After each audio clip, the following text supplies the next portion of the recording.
بسم اللہ الرحمن الرحیم. ناظرین میں ہوں نویز زبیری اور سچویشن روم کے نئے پروگرام کے ساتھ حاضر ہوں. آج 5 جنوری ہے. 5 جنوری وہ دن جو پورے پاکستان کو نہیں بھولتا. ذوالفقار علی بھٹو کی آج سالگرہ کا دن ہے.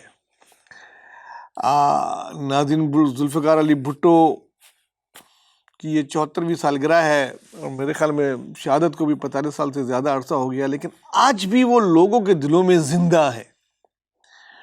آج بھی وہ لوگوں کے دلوں میں کیوں زندہ ہے، اس پہ ہم آج کچھ روشنی ڈالنے کی کوشش کریں گے اور ہم دیکھیں گے کہ کیا وجہ ہے کہ اتنے سالوں بعد بھی وہ آپ جائیں تو وہی نعرہ ہے، زندہ ہے بھٹو زندہ ہے. تم کتنے بھٹو مارو گے، ہر گھر سے بھٹو نکلے گا، جس گھر کی چھت ٹپکتی ہے اس گھر میں بھٹو رہتا ہے. یہ نعرے کے پیچھے کیا وجوہات ہیں؟ ناظرین ذوالفقار علی بھٹو جیسے لیڈر، ان کا ویژن اور ان کے جو کام، ایسے لیڈر جو ہے نا وہ روز روز پیدا نہیں ہوتے، نہ ہی وہ بن سکتے ہیں پڑھ لکھ کے، نقل کر کے، ایکٹنگ کر کے یا پیدا ہو گئے. ذوالفقار علی بھٹو جیسے لیڈر پیدا ہوتے ہیں، یہ پیدا ہی لیڈر ہوتے ہیں نا. اور ان کی ویژن اور ان کے کارنامے جو ہے نا وہ ہی اس بات کا فیصلہ کرتے ہیں کہ وہ اوروں سے الگ ہیں، جو کہ بھٹو صاحب نے کیا. بھٹو صاحب کی سیاست سے رائٹرز اختلاف کر سکتے ہیں اور کرتے بھی ہیں، لیکن آج بھی وہ ان کی ذہانت کا، ان کے ویژن کا اور ان کے جو کام ہیں اس کا اعتراف کرتے ہیں. ان کے کاموں کی ایک لمبی فہرست ہے، ہم کہاں تک اس کو کور کر پائیں گے دیکھتے ہیں.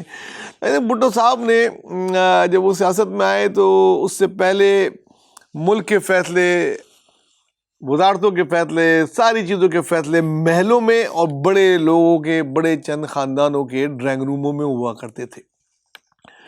بھٹو صاحب یہ محلوں سے، ڈرائنگ روموں سے لا کے سیاست انہوں نے محلوں اور گلیوں میں لے کر آئے اور سڑکوں پہ، روڈوں پہ انہوں نے پاکستان کے فیصلے کیے اور ان لوگوں کو کامیاب کرایا جن کو لوگ جانتے ہی نہیں تھے. انہوں نے جو پارٹی بنائی پاکستان پیپلز پارٹی، اور اس میں جو ایک عام لوگوں کی، ایک غریبوں کی پارٹی تھی، جس میں ایک غریب دکان والے نے دیکھا کہ بڑے بڑے ملینئر کو ہرا دیا، بڑے بڑے زمینداروں کے تخت الٹ دیے گئے.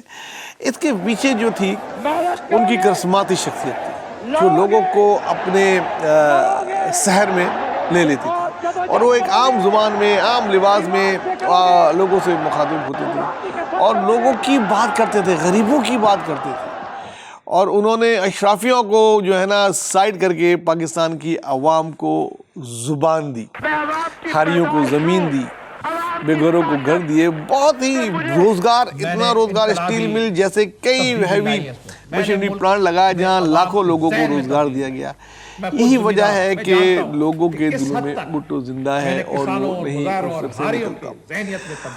ناظرین پاکستان پہ دیکھا جائے تو بہت احسانات ہیں، محسن پاکستان بھی کہا جاتا ہے، ان کے علاوہ اور لوگ کو بھی کہا جاتا ہے، لیکن ایک بات کا آپ غور کریں کہ جن کے ساتھ یہ محسن پاکستان کا لفظ آتا ہے ان کے ساتھ پاکستان نے بہت کچھ اچھا نہیں کیا.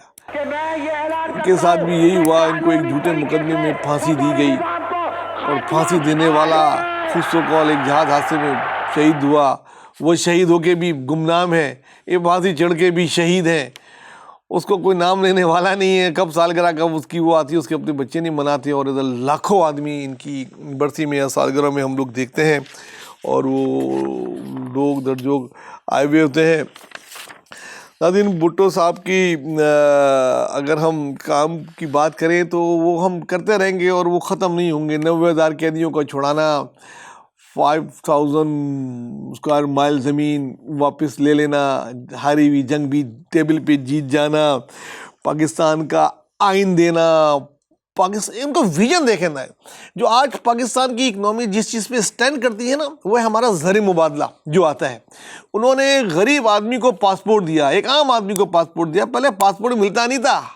پاسپورٹ کن کو ملتا تھا؟ جن کا میں نے پچھلے پروگرام میں ذکر کیا تھا نا، وہ 2200 لوگ جو 22 کروڑ عوام کا خون چیز رہے ہیں، وہ انہی کے پاس ہوتا تھا، انہی کے بچوں کی میراث ہوتی تھا پاسپورٹ. ایک عام آدمی کا پاسپورٹ عام آدمی کا کیا کام ہے بھائی؟ انہوں نے پاسپورٹ دیا، لوگوں کو باہر بھیجا، ادھر نوکریاں دلوائیں سعودی عرب سے، لیبیا سے، جہاں جہاں ان کا اثر رسوخ تھا کہہ کے، اور وہاں سے ضرور معادلہ آیا. اور آج جو آ رہا ہے یہ انہی کا ویژن تھا. اگر یہ ان کا ویژن نہیں ہوتا، وہ جاری نہیں کرتے، تو آج ہم پتہ نہیں کہاں کے کہاں چلے گئے ہوتے دنیا کے نقشے میں. آج جو ہم دنیا کے نقشے موجود ہیں، سب سے بڑا احسان پاکستان کو ایٹمی طاقت بنانے میں بھٹو صاحب کا ہے. اس سے تو کوئی دشمن بھی ان کا انکار نہیں کر سکتا. انہوں نے جس طریقے سے اس وقت کے غریب ملک کی جو اتنی کہتے تھے ہاتھی پال رہا ہے، جو اس نے پالا، بولا ہم بھلے روٹی نہیں کھائیں گے، ہم گھاس کھائیں گے لیکن ہم ایٹم بم بنائیں گے. انہوں نے بنایا اور ایٹمی ٹیکنالوجی بھی لائے، اور اس قسم کی اتنی چیزیں ہیں جن کے ہم بولتے جائیں گے اور وہ رات گزر جائے گی. لیکن اور تو اور جو ان کی ایک سب سے بڑا احسان پاکستان پہ بہت سے تو بہت احسان ہے، ایک روڈوں کا جال بچھایا. تعلیم پہ اتنی اس نے کی، تعلیمی ادارے جتنے اس زمانے میں انہوں نے بنوائے، تعلیم پہ بڑا زور ان کا رہا کہ ایک قوم کو ایجوکیٹڈ کرنا ہے. اپنی بہادر قوم ہے، سیاستدانوں کو جو ہے ملا کے چلے، اور قادیانیوں کو غیر مسلم قرار دیا، اور بہت چیزیں ناظرین، اور اس کو ہم نے جو ہے کھو دیا. اس کو جن ججوں نے پھانسی دی، کئی ایک میڈیا میں ریکارڈ موجود ہے، آئے انہوں نے تسلیم کیا کہ وہ غلط تھی اور غلط دی گئی، اور جس نے اس کے ساتھ جو کچھ کیا اس کا حشر بھی ہم لوگوں نے اپنی ہی ایرا میں، اپنی لائف میں دیکھ لیا. ایک جج کی لاش پڑی رہی، مکھیوں نے حملہ کر دیا، کئی لوگ اس میں پڑے رہے، باقیوں کا حشر بھی تاریخ میں موجود ہے کیا ہوا. بہرحال بھٹو جب تک پاکستان کہتے ہیں نا کہ جب تک پاکستان ہے، جب تک بھٹو کا نام رہے گا، تو اس کی وجہ یہ ہے کہ اس جیسے لیڈر ہے پیدا ہوئے، اور اس کے پورے خاندان نے قربانیاں دیں. دیکھا جائے، دیکھیں نا، ان کے دونوں بیٹے شہید ہوئے، ان کی بیٹی جو پرائم منسٹر بنی. بہرحال آج ہم ان کو ہیپی برتھ ڈے کہتے ہیں، کیونکہ وہ زندہ ہے، اور بھلے ہمیں نظر نہیں آتے لیکن واقعی دلوں میں زندہ ہیں، اور شہید زندہ ہوتے ہیں. آج کا دن ان کی نظر کرتے ہیں. ناظرین، یہ تو بات تھی بھٹو صاحب کی. اللہ کرے ہمیں کوئی ایسا لیڈر ہم پہ اللہ تعالیٰ ترس کھائے، اور ہمارے جو ہم نے غلطیاں کی ہیں اس کو معاف کرے. کوئی اور ایسا لیڈر آئے جو ہمیں آگے لے کے جائے.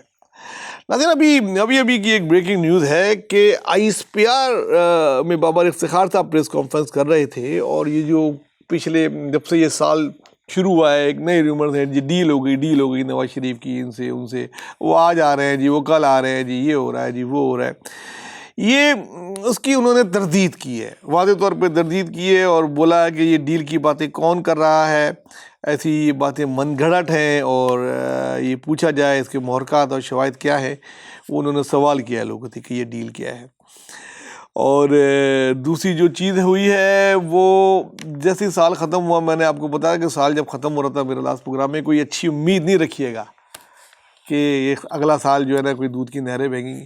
تو وہی ہوا، سال کے پہلے دن 4 روپے بڑھ گئے پیٹرول کے، اس کے اگلے دن جناب وہ ایک کوشش کی گئی منی بجٹ لانے کی IMF کو خوش کرنے کے لیے اپنے، انہوں نے، جس میں مہنگائی کا طوفان آتا نظر آیا، لیکن وہ خالی پیش ہی ہوا، اور اسمبلی میں اتنے جھگڑے ہو گئے کہ وہ ملتوی کرنا پڑا. آپ دیکھیں وہ کب تک ہوتا ہے. اس کے بعد سے بہت ساری چیمیں گوئیاں شروع ہو گئیں کہ جی یہ جا رہے ہیں اور وہ آ رہے ہیں، اور وہ آ رہے ہیں اور یہ جا رہے ہیں. تو اس میں ہی یہ ایک پرانا کیس جو بہت دنوں سے سویا ہوا تھا، الیکشن پہ فورن فنڈنگ کیس، وہ نکل کے آیا، جس میں بڑے واضح ثبوت آ گئے کہ یہ اکاؤنٹ شو نہیں کیے گئے تھے، کسی اکاؤنٹ میں 14 کروڑ نہیں شو کیے تھے، ان کے اپنے سائن موجود ہیں، اور بہت ساری چیزیں آ گئیں جو ان کے، جو ایک ہی چیز اچھی تھی کہ یار بندہ تو ایماندار ہے، وہ اس پہ بھی پانی پھر گیا. تو وہ کیس بڑا ایک دم ہائی لائٹ ہوا ہے، اس کی کیا وجہ ہے. اور ایک اور بات کہ حسن اقبال کی خالد مقبول صدیقی سے کوئی بات چیت ہوئی ہے، چلیے اس میں انہوں نے کہا ہے کہ اتحادیوں کو اعتماد میں نہیں لیا گیا منی بجٹ کے سلسلے میں. تو جب یہ اس طرح بولتے ہیں نا تو اس کے بھی کوئی معنی ہوتے ہیں. اب آنے والے وقت میں دیکھنا یہ ہے کہ یہ پیالی میں طوفان ہے یا کسی آنے والے طوفان کا پیش خیمہ. ناظرین، ہماری گہری نظر رہے گی اس سچویشن پہ، اور ہم آپ کے ساتھ پھر اگلے پروگرام میں سچویشن روم کے حاضر ہوتے ہیں. اپنا دوستوں اور خاص کر غریبوں کا ضرور خیال رکھیے گا. پھر ملاقات ہوتی ہے اگلے پروگرام میں. اللہ حافظ.